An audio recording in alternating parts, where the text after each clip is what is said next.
Hey guys, it's Bailey. Welcome back to the channel and thanks for tuning in to what is going to be my January favorites video. I'm going to dive into the products that I've been using this month, and it has actually changed from previous months. For a while I felt like these were getting very redundant and luckily I had found a solid set of products that I love, so I didn't feel a need to change them, like the staples, foundation, concealer, brows. You're still going to see those in this video, but used in a different way and mixed with some new things. So let's go ahead and dive in. So first let's start with the face. So for the longest time, the first half of this month and then beyond that, probably 3 or 4 months prior to that, I have been loving and using and mentioning in every favorites video the Flower Beauty Light Illusion Foundation, and mine is in the shade Warm Beige L4. Do I have lipstick on my teeth? Hold on, this is important. No, we're good. So I've been loving this foundation. It's a medium to almost full coverage, but still leaves your skin looking and feeling very natural, well, dewy, I would say. And as someone with combo skin, I still find it lasts on me. Like, it doesn't develop excess shine throughout the day, which I can sometimes experience with foundations that claim to be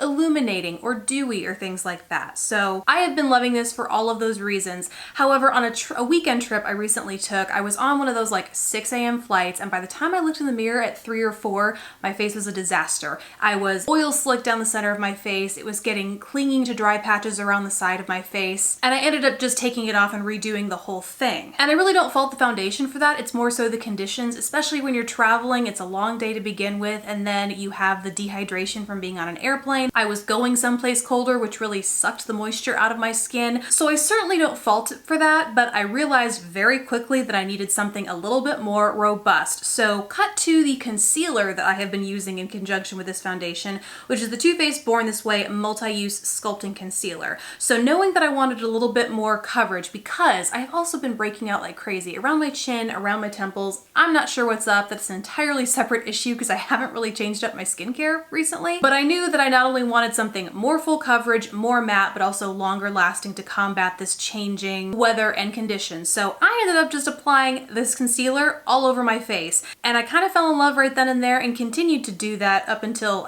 today.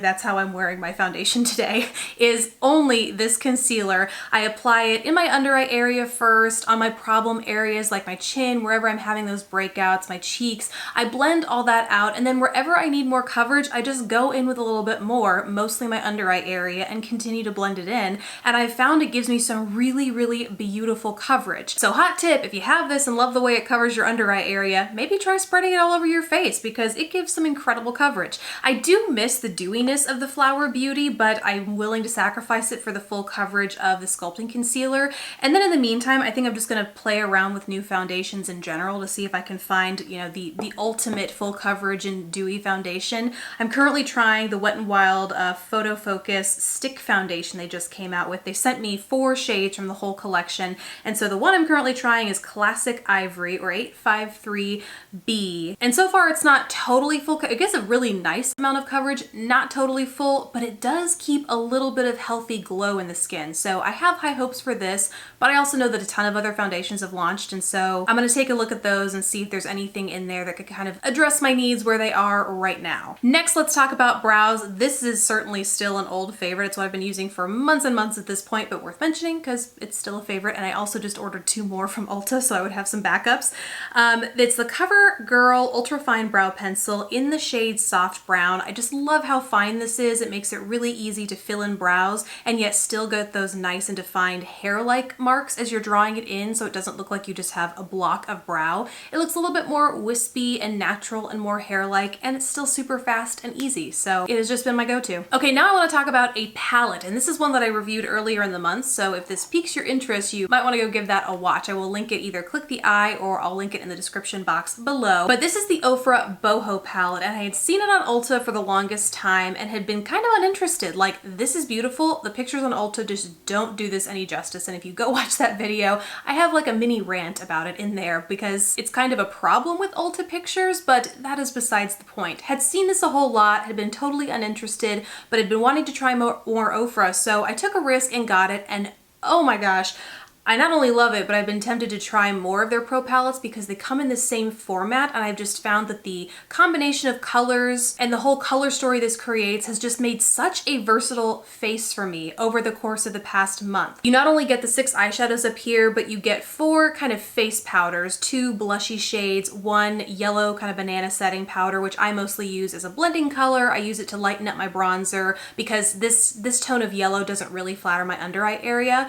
Then you get a small highlight, a large bronzer, and then 2 matte brown powders that could be used for brows, or again, if you want to use them elsewhere on your face, like your eyeshadow, whatever, you can use them there too. And I just find that this is kind of the ultimate face palette, and behind the scenes, I'm kind of putting that to the test because this really compelled me to try more full face palettes out there to see which is the best, which might be more useful if you're traveling, if you're looking for more eye looks versus face options, whatever the case may be. But this has been a major inspiration in more ways than one, and I can't say enough good things about it. Unfortunately, it's no longer available at Ulta. One of you guys mentioned in the comments there that it was exclusively available there over the holidays, but you can still get it on the Ofra website. And something I didn't realize, again, before some of you guys had commented on that video, is that the prices are jacked up on the Ofra website, but it's because there are influencers who offer codes out there. So I don't personally have one, but certainly go look for your favorite influencer who does, because you can basically match the Ulta website price if you just use one of those codes on the Ofra website. So you can still go find this there if this is something you're interested in, and I highly recommend it because it's amazing. Now let's get into mascara, because I actually have a toppled favorite in the past month. Well, technically in December.